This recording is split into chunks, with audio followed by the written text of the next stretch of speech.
The morning after the party, the cake box was still on the counter. A plastic fork leaned against a dried smear of frosting, and one of the balloons had deflated in the sink.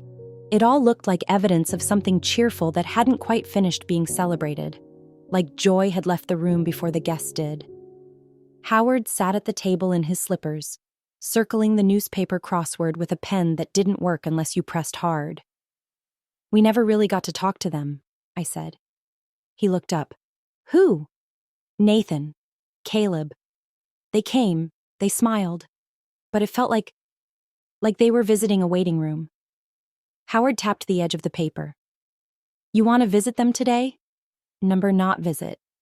I hesitated. "I was thinking, maybe we stay with them a little. Take turns, just be around. See what their lives look like up close now." Howard folded the paper in half and set it aside. "Like a little family rotation?" "Not forever," I said quickly. "Just until we've all had a chance to slow down, connect again. We miss so much while working, and now we finally have time." He nodded slowly. "I'd like that." "Good," I smiled. "Then let's ask." That evening, we invited them both for tea.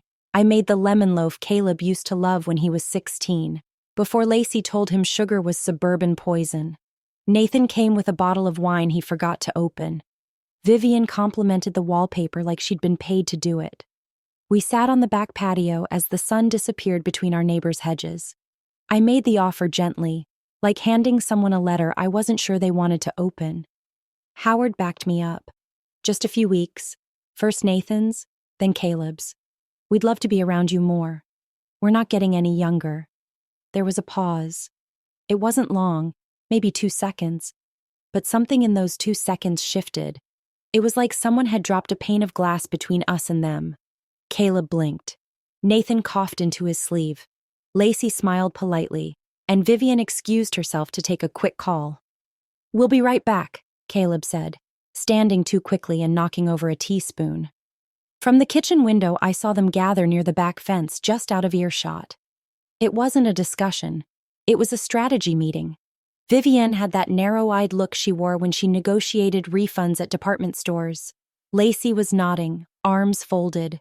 Nathan gestured once, sharply toward our patio. Caleb looked like a man who wanted to say no, but needed someone else to say it first. I couldn't hear a word, but I understood everything. 5 minutes later, they returned with soft smiles and bright faces. The same expressions they used when they wanted to return a Christmas gift without hurting our feelings. Nathan cleared his throat. "We had a thought." "Of course," I said, already tightening. "We think it might be best if, well, instead of you both staying in one place, we divide it evenly." "Divide?" Howard asked. "Yes," Caleb jumped in.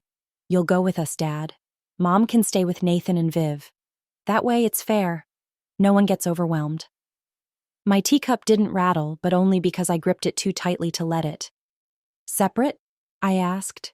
"You want us in separate houses?" Vivian smiled like it was obvious. "Just for a little while, it'll be easier, and you'll both get quality time." Howard looked at me. Not confusion, not quite. More like watching a room fill with smoke before anyone admitted there was a fire. We'd never spent more than 2 days apart, not in 5 decades. I searched for something gracious to say, something that wouldn't betray the twist in my chest. "All right," I said. I shouldn't have. We finished tea. They hugged us. They said they were so glad we asked. After they left, I stood in the hallway looking at our photo on the wall, the one from our 35th anniversary. We were younger, tighter, still whole. Howard came up behind me and whispered, "We'll make the most of it." I nodded, but something had already been split, and it wasn't just the living arrangements. The morning light at Nathan and Vivian's house came in sideways through gauzy curtains that looked too expensive to touch. It wasn't home. That was the first thing I noticed. No kettle whistle, no Howard humming as he shuffled past the sink. No 2 cups of tea waiting, just the right amount of sugar in mine. Instead, there was a silent hallway and polished floors that muffled my footsteps. The guest room smelled faintly of lavender spray and new carpet, clean, but clinical. I sat at the edge of the bed trying not to wrinkle the comforter. My overnight bag sat still zipped. I hadn't unpacked.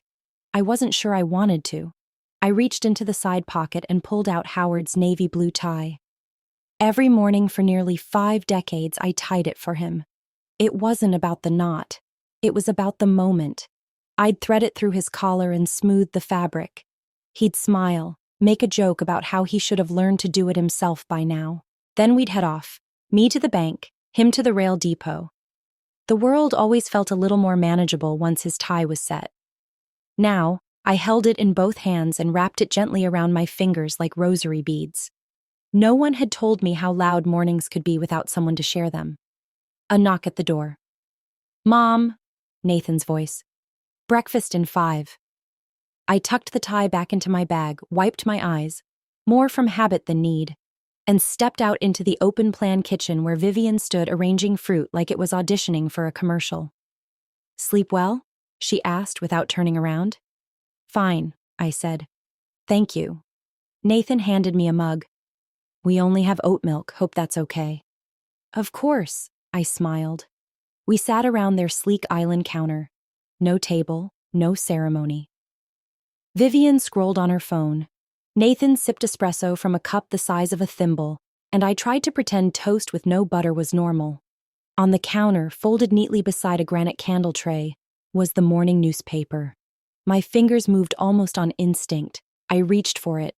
Vivian's voice cut in, polite, crisp, and edged like a paper cut. "Don't hog the newspaper, Margaret. Nathan actually works." I froze mid-reach. She didn't say it cruelly. That was the worst part.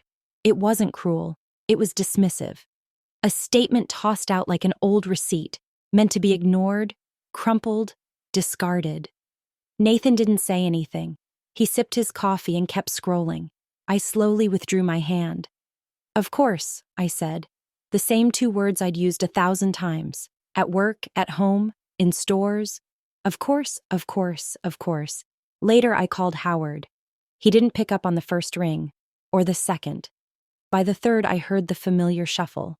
"Hello, sweetheart," he breathed, soft and slow.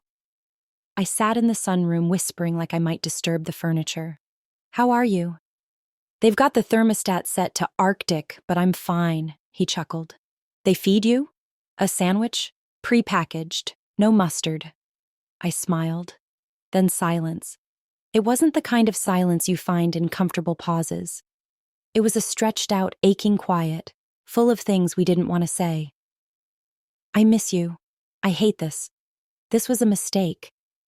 But instead, we asked about weather, about sleep, about how long a few weeks really felt. After we hung up, I stared out at the manicured hedge just beyond the window. Every leaf looked identical, trimmed, neat, lifeless. I thought of the newspaper, of the way my fingers had hovered an inch above it waiting for permission. No one had ever needed to grant me that before. Not when I was Margaret Ellison, senior accountant with keys to the vault. Not when I was Mom, the one who stayed up all night when they were sick. Now I was just the guest who might wrinkle the wrong page. That night, I folded Howard's tie again, a little slower this time. Then I placed it beneath my pillow, like a letter I wasn't yet ready to send. The final straw wasn't loud. It never is, really. Not the slamming of doors or the sharp-tongued insults that echo through memory. No, it was quieter than that. Quieter than Vivienne setting a plate in front of me with 2 boiled eggs, no salt, no toast, and saying, "I assume this is enough?" Quieter than the way she called out, "Nathan's shirts aren't going to iron themselves, Margaret," as if I'd ever offered to do such a thing. It was the silence after. The silence of not being asked what I wanted, of not being expected to want anything at all. I needed air, not just the kind you breathe, the kind that doesn't come with labels or obligations. So I walked. I didn't say goodbye or leave a note. I just took the long coat I hadn't worn in years, tucked my wallet into the inside pocket, and stepped outside while the egg sat cooling on the counter. The sidewalk was uneven. The breeze was sharper than I remembered. But the act of walking, of choosing direction, felt like swallowing a full breath after weeks of half-sighs. 4 blocks down, tucked between a dry cleaner and a floral shop, I saw it. The yellow mug. A corner cafe with wide windows and a crooked chalkboard sign that read, "Today's brew, Ethiopian bold plus empathy." I like that. The idea that a cup of coffee could carry emotion. I stepped inside. The smell of cinnamon, steam, and ground beans hit me like a memory I hadn't made yet. There were students on laptops, an elderly couple playing chess, a mother feeding her toddler bits of banana bread. It was warm, unremarkably human, exactly what I needed. Behind the counter stood a tall man with salt and pepper hair, a pressed apron, and eyes that had seen a lot and judged little. "First time?" he asked. "Yes," I said, "but I think I'll be back." He smiled. "Coffee or tea?" "Coffee, black, and—" I glanced toward the shelf of local goods and impulse buys. A small leather-bound notebook caught my eye, the kind with no lines, just open space. "That too." He rang it up. "No charge for the notebook," he said. "Oh no, I insist. I've seen people come in here needing something they didn't expect. Sometimes it's caffeine, sometimes it's space." I looked at his name tag. Junaid. "Thank you, Junaid." He simply nodded and slid me the coffee. I found a corner booth by the window, placed the mug gently on the wooden table, and opened the notebook. For a long moment I stared at the blank page. There was something terrifying about that first line. As if once I began, I'd admit too much, lose control of the story I'd been trying to shrink into politeness. And then I wrote, "The realities of life on grace and disgrace." The pen moved faster than I expected. Words poured out, not elegant, not perfect, but mine. I wrote about boiled eggs and missing toast, about the tie that slept beneath my pillow, about the way a woman can vanish into usefulness and then be erased once it expires. That day, I filled 6 pages. The next day, 8. Every morning became a quiet rebellion. Walk to the cafe. Order the same coffee. Sit in the same booth. Write like the page was the only one listening. Junaid never asked what I was writing, but he always refilled my mug when it reached the halfway mark. Always nodded with a kind of respect most people reserve for those doing something official. Something important. After a week, he brought me a slice of banana bread and said, "Writers forget to eat." I smiled. "I'm not a writer." "Tell that to the notebook," he replied. And maybe he was right. Because by then, the notebook had weight. Not in ounces, in truth, in accumulation. Every sentence I wrote pulled me back into myself. Every sip of coffee reminded me I still had taste. And every word that spilled onto the page was a quiet scream I no longer had to muffle. Howard never said much over the phone. He was a man of soft words and quiet pauses, the kind who let silence carry meaning rather than clutter it with noise. But even without saying it, I could tell from the way he breathed that things at Caleb's house were not what we'd hoped. "They have the thermostat set to Arctic again," he said on the 3rd night. I smiled softly into the receiver. "Layer up." I did. Wore my heavy socks and your old cardigan, the pink one with the little phrase. "Brave of you," I said, trying to sound light. Caleb called it my retirement shawl. There was a pause. Then we both laughed, the kind of laugh you only manage when your dignity's bruised but not broken. Howard had never liked to complain, but I could tell he was shrinking in that house. Caleb's home was all glass and sharp corners, filled with voices that moved too fast and a schedule too tight to make room for someone who moved a little slower. On his first day there, he sat on the living room recliner, not realizing, apparently, that it was Caleb's chair. Lacey had smiled thinly and said, "Oh, that's Caleb's spot, Dad. He decompresses there after work." Howard stood, apologized, sat on the edge of the ottoman like a guest who'd overstayed his welcome. He told me all this slowly, without bitterness, like he was still trying to convince himself it was all just a misunderstanding. Just a busy household. Just a temporary inconvenience. But I knew better. We had become furniture they didn't know where to put. I imagined him watching TV with the volume too low, eating meals late so he didn't get in the way, folding his hands while conversations flew around him like flies, all buzz, no attention. I missed him more in those days than I ever had in the 50 years we'd been married. And he was only 20 minutes away. We called each other every night. Short, careful calls. We never said I'm lonely. We never said this hurts. We said things like, "Did you eat today?" And you wouldn't believe how much sugar they put in their sauce.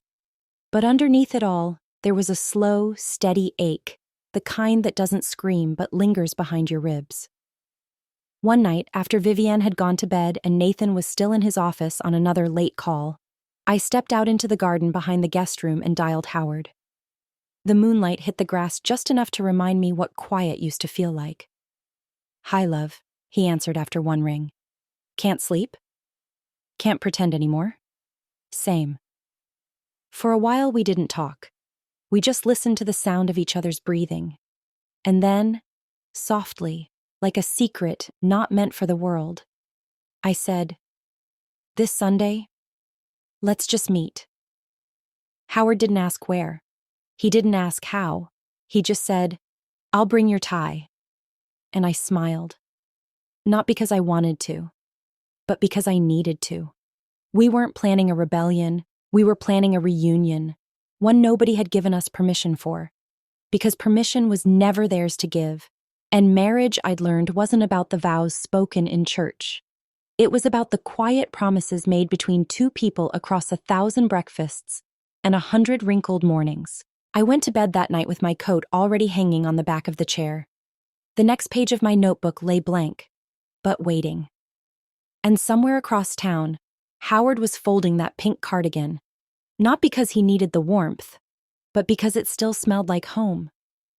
The morning of our 52nd anniversary arrived without flowers, fanfare, or family. Just the whisper of wind against the window and the soft creak of my coat hanger as I lifted it down from the chair. I didn't bother folding my pajamas. I left the guest bed unmade. Vivienne had a thing about neatness, but I was done pretending to be the polite ghost in her house. I packed one bag, not heavy, just enough clothes for a night, a small notebook, and the tie.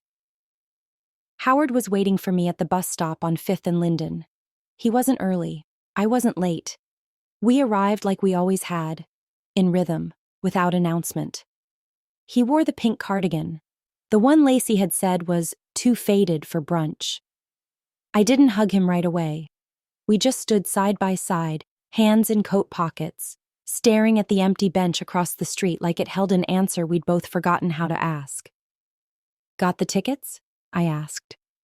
He patted his coat pocket. "And snacks. Did you bring your phone?" "Nope." "Good." I dropped mine into the trash can beside us without flinching. The bus arrived at 7:45 a.m. It was nearly empty, just a college student asleep under headphones and a man in overalls reading a paperback romance. I chose a window seat. Howard slid in beside me. For the first half hour, we said nothing, just watched the houses blur into fields, then the fields flatten into open sky. With every mile, the noise of the last few weeks faded, the clipped voices, the unspoken disappointments, the small humiliations. All of it melted away, like morning frost under slow sunlight. By the time we reached the coast, the clouds had pulled back just enough to let the sun drip through. Not warm, but kind. We walked past a row of shuttered souvenir shops and a weather-beaten pier. At the edge of the shoreline was a wooden bench overlooking the sea. The paint was peeling, the bolts rusted, but it stood exactly where it had all those years ago. "This is where we met," Howard said. "You were reading The Grapes of Wrath. I asked you what page you were on. And I told you to buy your own copy," I said, smiling. "You did. And then you gave me your number, in pencil. On a napkin. You almost threw it away," I reminded him. "I didn't. Still have it." We sat on the bench in silence, letting the waves speak for us. There were no big speeches, no anniversary gifts, just the air between us, still familiar, still full of something solid. Howard reached into his bag and pulled out a paper cup with 2 tea bags floating inside. "I found a stand by the pier. It's not your drawer blend, but it'll do." I took the cup, sipped slowly, and watched the ocean tug at the horizon like it wanted to carry it away. "We can't go back," I finally said. "Not really." "No," Howard agreed. "But we can go home. And if we can't, then we'll make a new one, just you and me." He nodded, no hesitation. That afternoon we took the same bus back. Still quiet, still steady.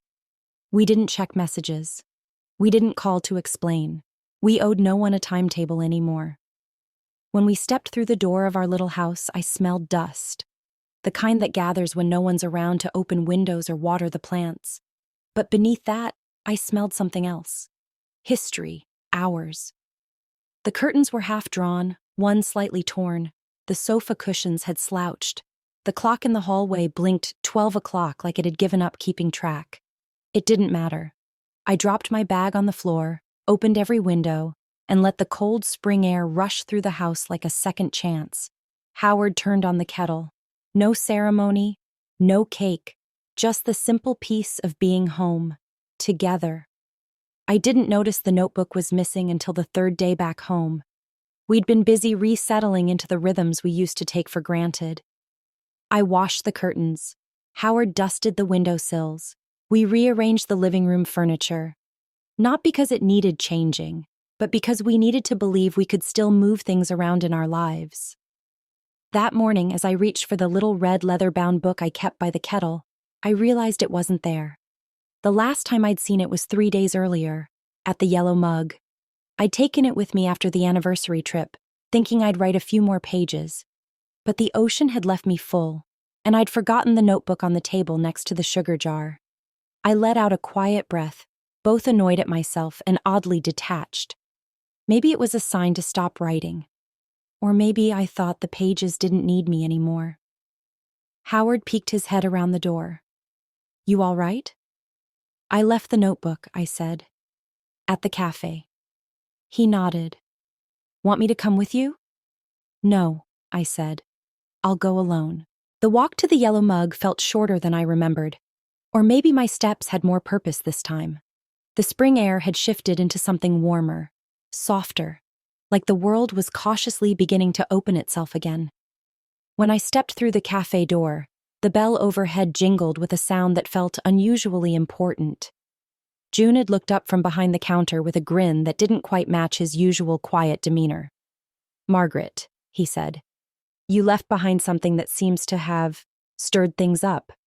He nodded toward the corner booth, my corner booth, and sitting there was a woman I didn't recognize. She looked up, stood, and extended a hand. Mid-30s, blazer slightly wrinkled from travel, eyes sharp but kind. "Mrs. Ellison," she said. "I'm Maris Langley. I work in acquisitions at Winterlight Publishing." I blinked.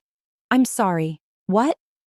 Junid handed me a coffee, no words, no charge, and I sat down slowly across from her. "I was in town visiting family," Maris continued. "Dropped in here for coffee, saw the notebook. Junaid was holding it at the counter, said it was yours.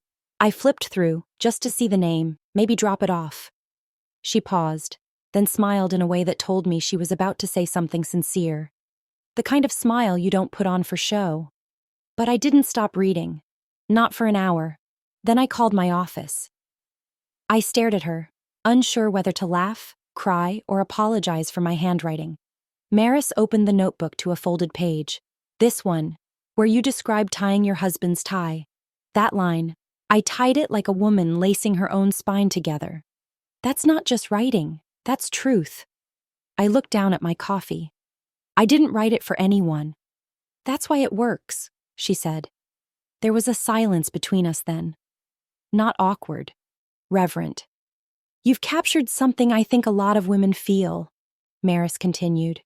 "The quiet erasure, the routine humiliations, the grief that doesn't come from death, but from being slowly set aside while still alive."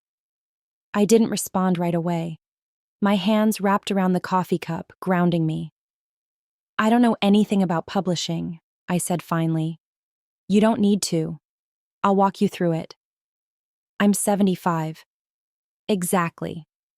For a long time, I'd thought the only place my words would live was inside the margins of a notebook next to a chipped coffee mug.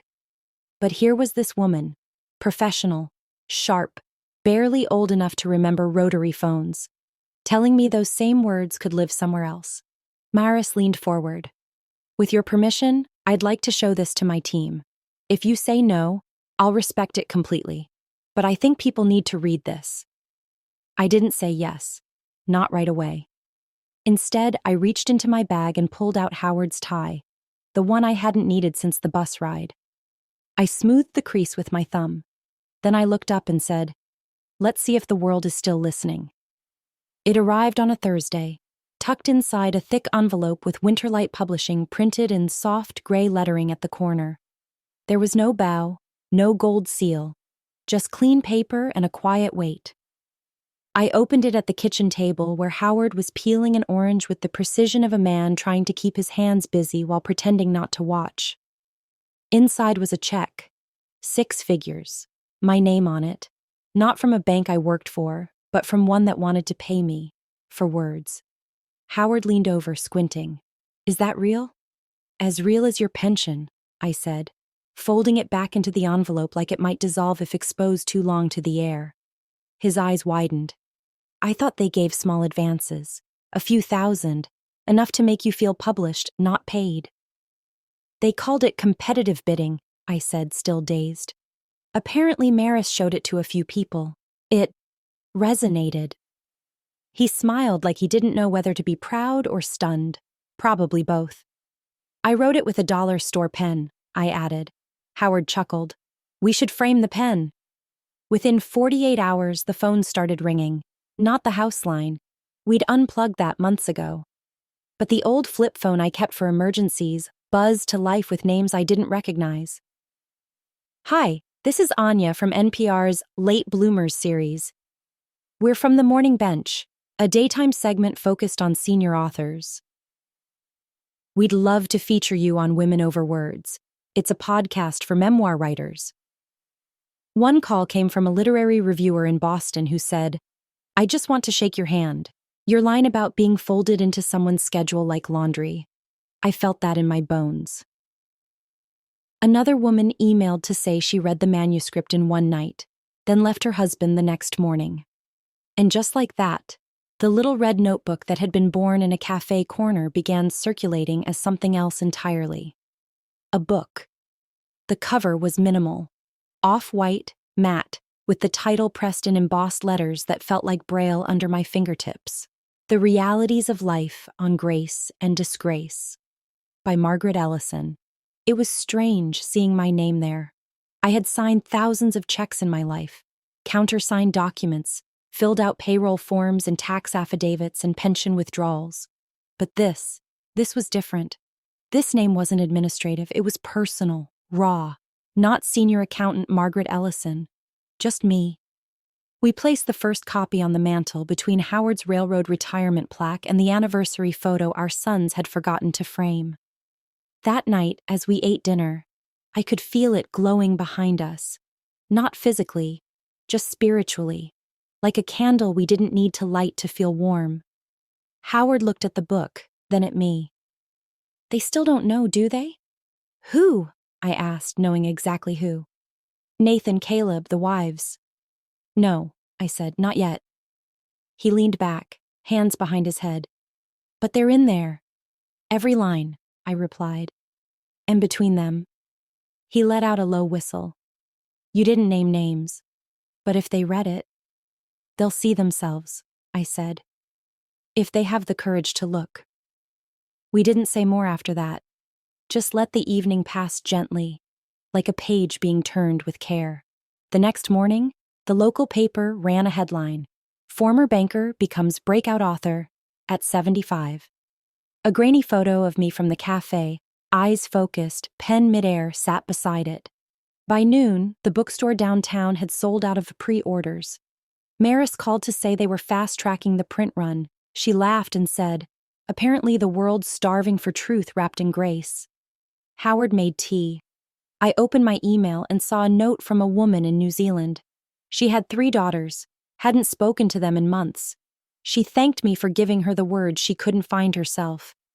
"Do you think this will change anything?" Howard asked, handing me the cup.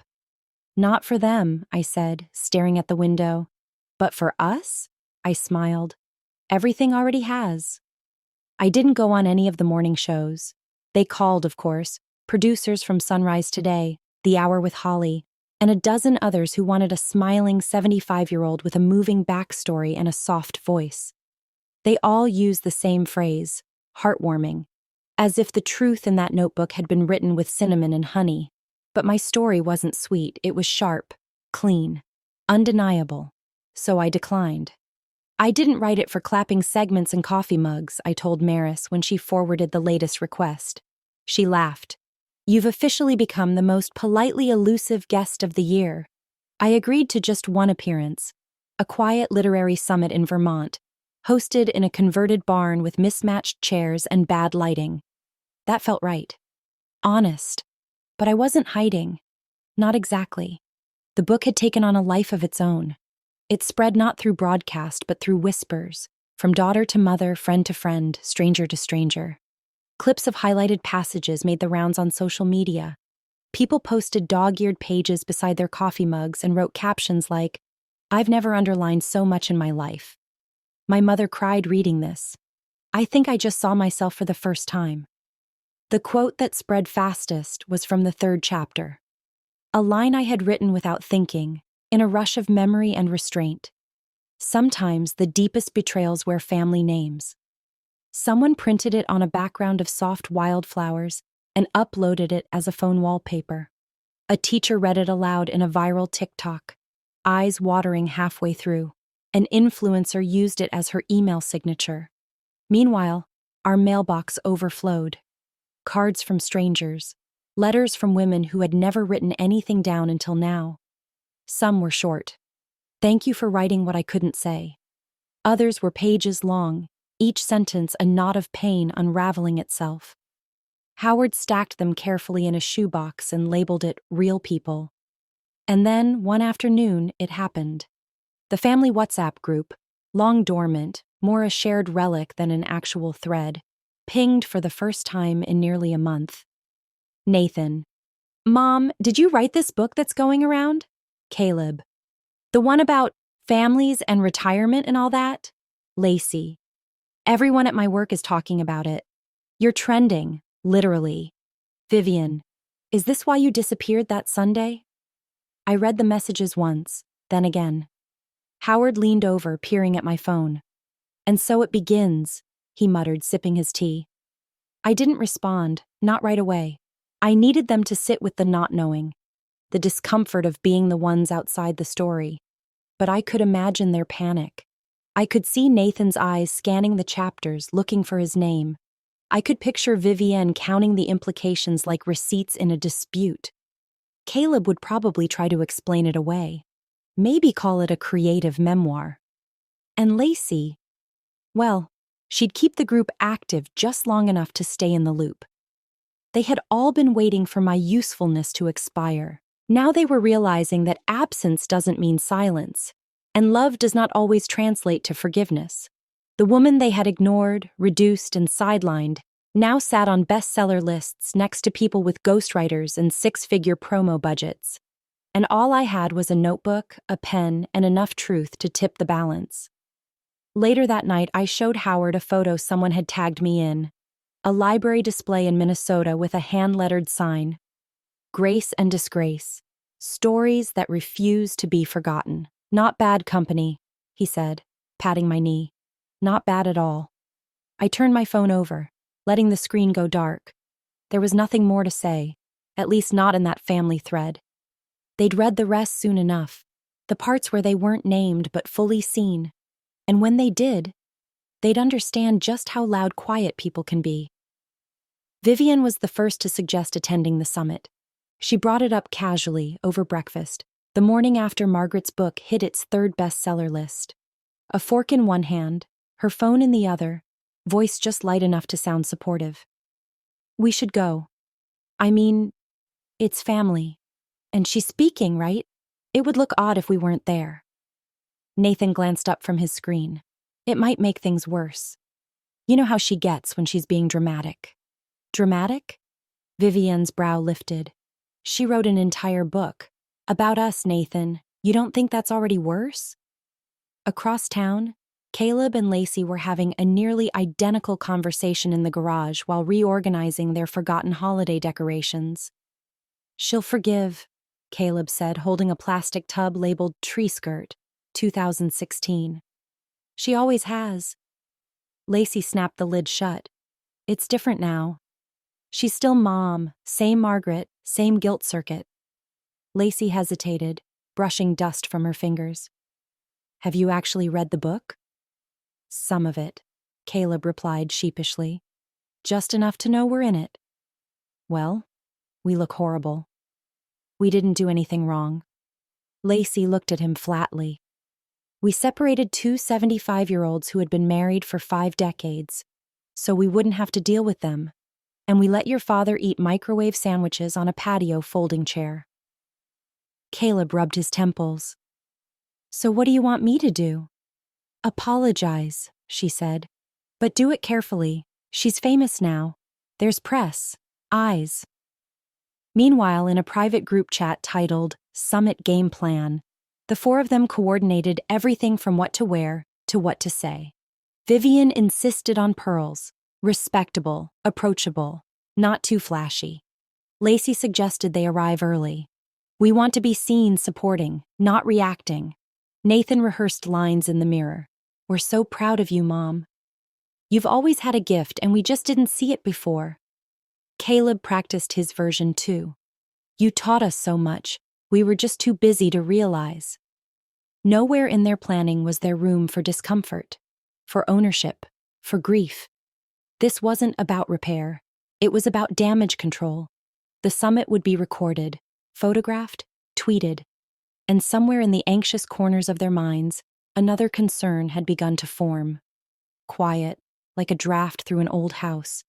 If this book did well, really well, what did that mean for the will? Vivian was the first to say it aloud, late at night, while Nathan was brushing his teeth. She's got money now. She always had some, the house, the savings. No, Nathan, this is different. She's relevant now. Powerful. And she has a voice. He turned off the tap, drying his hands slowly. You think she'd cut us off? I think she's not afraid to write us off. That's step 1. The truth was, the book's success had changed everything. Margaret was no longer the quiet woman in a cardigan reading the paper too long at breakfast. She was being quoted in editorials. Her face had appeared in a magazine spread titled Late Life Luminaries, Women Who Rose After Silence. To them, that wasn't just unusual. It was dangerous. Because when people like Margaret start being listened to, the people who spent years dismissing them suddenly realize they've built their castles on sand. The plan to reconcile wasn't born from guilt. It was born from fear. Fear that her story would keep going. Fear that she would gain influence. And above all, fear that she finally understood her own worth. They told themselves it was about healing and support. But underneath the polished intentions and rehearsed affection, the truth was simple. They missed the version of their mother who stayed quiet, the one who folded napkins and ironed shirts, the one who said, "Of course," and smiled through insult. But that woman had put down her ironing board and picked up a pen. The barn had been converted into a venue with just enough effort to feel official. Rows of folding chairs, string lights drooping from overhead beams, and a lectern that looked like it had once served lemonade in a church parking lot. I wore the blue dress Howard liked. Simple, soft at the sleeves. Not elegant, not flashy, just clean, honest. Maris had offered to hire a stylist. I declined. I'm not being packaged, I told her. I'm being heard. Howard sat in the second row, 2 seats from the aisle, holding a copy of the book like it was made of glass. The crowd was smaller than I imagined it would be, but full, mostly women. A few men, gray hair, young eyes, a scattering of journalists with badges and notepads, waiting to spot something quotable. And in the front row, just to the right of the center, Nathan, Caleb, Vivian, Lacey, dressed for sympathy, smiling like they weren't sure if they should.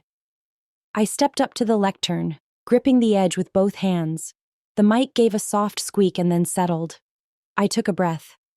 I was told to keep this brief, I began, and to keep it light. But I've lived 75 years, and very few of them were light. There was a chuckle in the back, a few nods.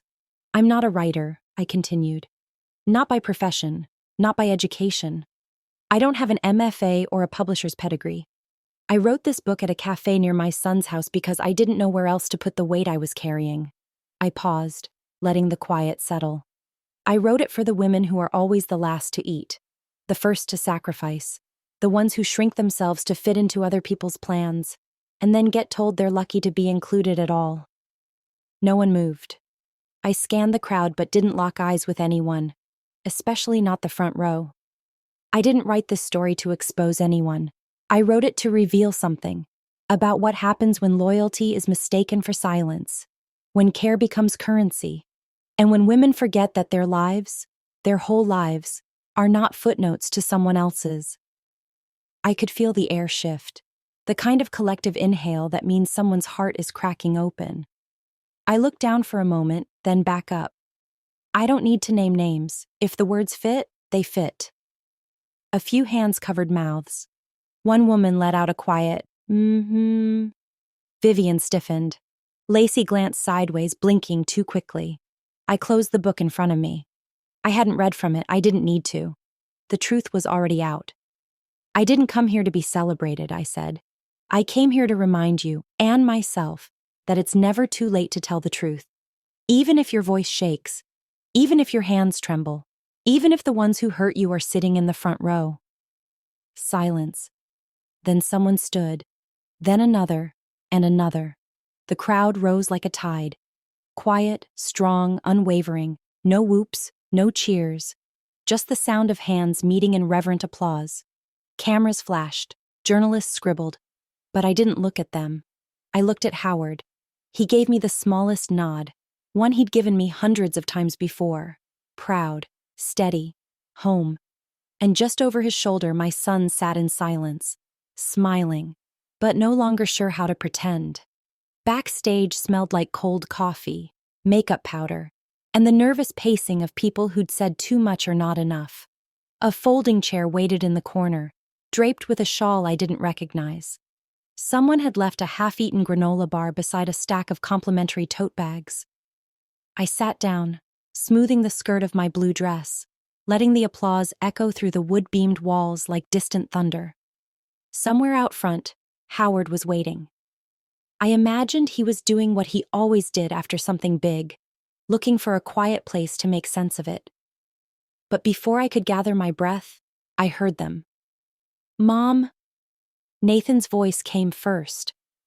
I turned just as he crossed the curtain, moving with too much urgency for someone offering congratulations. His arms wrapped around me before I had time to respond. The hug was tight. Too tight, like he was trying to squeeze something out of me, or back into me. "You were incredible," he said. "Really, powerful, honest, just..." He pulled back, searching my face. "We're proud of you." Caleb followed behind with Lacey a step beside him, eyes already glossed over.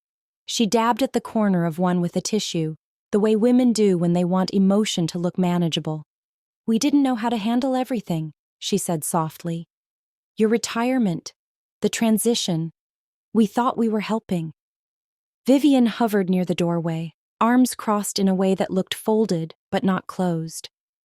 Nathan stepped closer again, lowering his voice. "Mom, if you needed space, you could have just told us. You didn't have to..." He gestured vaguely. "Go public." I looked at him, really looked at him. The tailored suit, the careful phrasing, the hope in his eyes. Not for reconciliation, but for relevance. They weren't here for healing. They were here for proximity, to the book, to the applause, to the narrative they had been cut out of and now wanted back in. "You said I could stay with you for a few weeks," I said evenly. Nathan nodded slowly, wary. "We thought it was fair. You separated me from your father." Silence. No therapist would call that fair. Lacey stepped in, eyes flicking toward a journalist lingering near the exit. "We've talked about this, Margaret. We made a mistake. But you wrote it down. All of it. Now everyone sees us like what we were, I asked. She opened her mouth, closed it. A woman with a press badge and a notepad approached the edge of the curtain. Mid-30s, neutral blazer, eyes sharp. "Mrs. Ellison?" she asked. "Can I ask you just one question?" I nodded slowly. "If that family in your book were yours," she said gently, "what would you do?" The room stilled. Nathan's smile faltered. Caleb looked down. Vivian finally blinked. I adjusted my shawl, took a breath, and answered with no hesitation. "I'd leave them in the past," I said, "where they put me." The reporter's pen didn't move for a moment. She was too stunned to write. Then she nodded, whispered, "Thank you," and stepped away. None of them spoke after that. They simply stood there, 4 people in polished shoes, standing in the echo of a truth that wasn't up for negotiation. Howard appeared beside me, gently touching my elbow. "Ready to go?" I nodded. As we walked out into the cool Vermont air, hand in hand, the applause long faded, I felt no triumph, no vengeance, just clarity. They came to stake a claim, but I wasn't theirs to claim anymore. The morning after the summit felt unusually still. No interviews, no email pings, no clinking dishes from a breakfast tray I didn't ask for.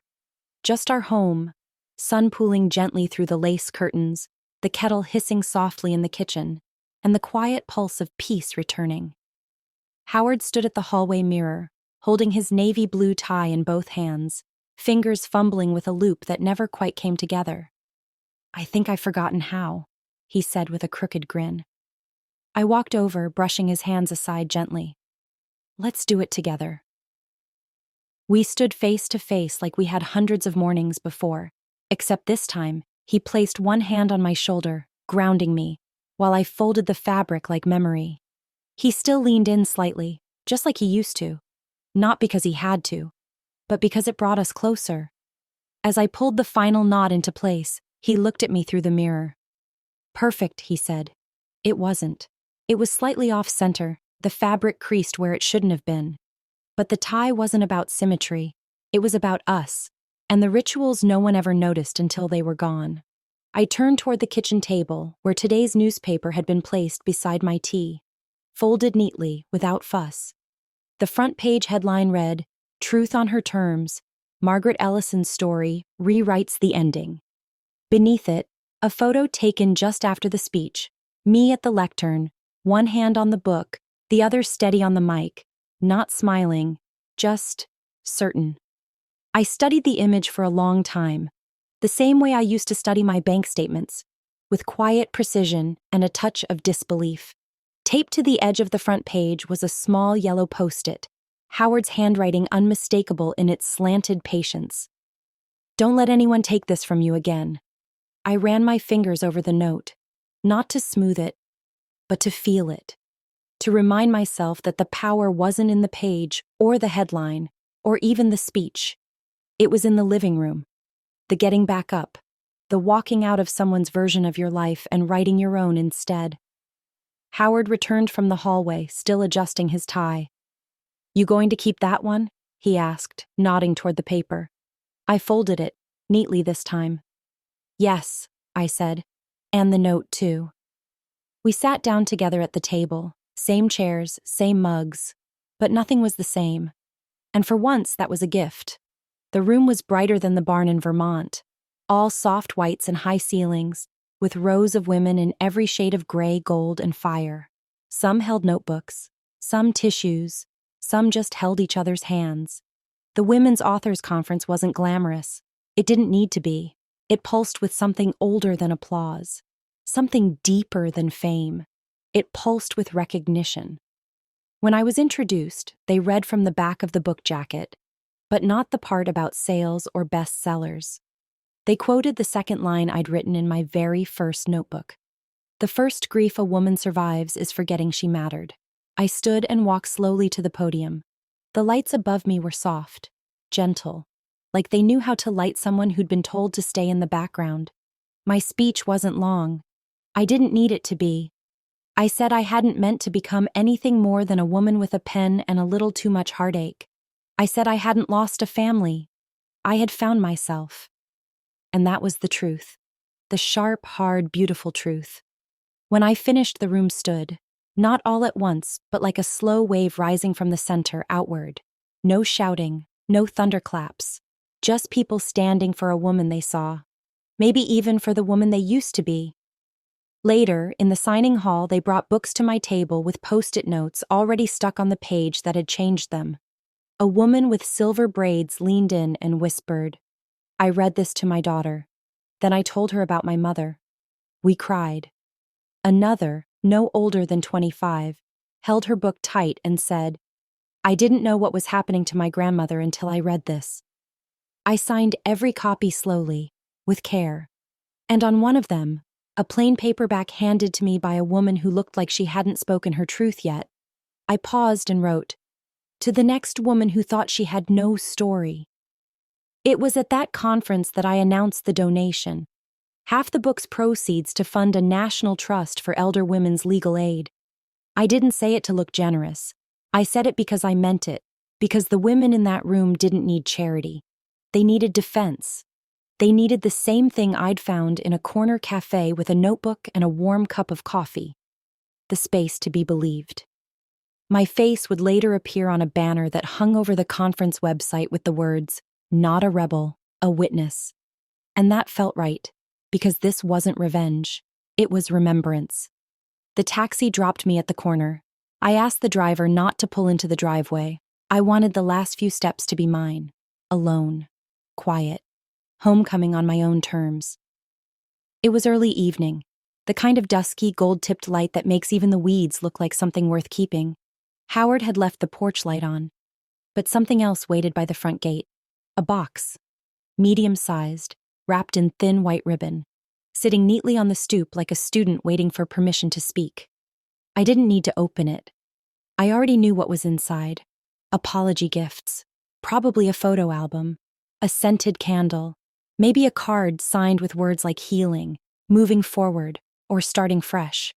I stood there for a moment, one hand still on the latch. Not angry, not wounded, just done. Then I lifted the box, gently, like it might shatter, and placed it just outside the gate, on the sidewalk, where it belonged. I didn't need to punish them. I just didn't need to carry them anymore. Inside, the house was still. Howard appeared in the doorway of the kitchen, apron on, sleeves rolled, holding 2 mismatched mugs. "Coffee? Please." We didn't talk much. We didn't need to. Our silences were not voids. They were shelter. I sat at the table, the one we'd returned to so many times now, and reached for the drawer where I kept my pens. From my bag, I pulled a new notebook. Plain brown cover, unlined pages, just like the first. I opened to the first page, paused, and breathed. This wasn't a sequel. It wasn't for an audience, it was for me. To remember that the story I just told wasn't the end of anything. It was the clearing of ground, the laying of foundation, the start of a life I hadn't known I could still live. Howard poured the coffee. The room smelled like home. I picked up my pen and wrote the first words. Steady, slow, mine. Love built me. Silence refined me. Truth saved me. And then, I closed the door. If this story reaches you, let me know where you are in the world. Drop your city in the comments so I can see how far my story has reached. Consider subscribing us to become a part of our strong but resilient community.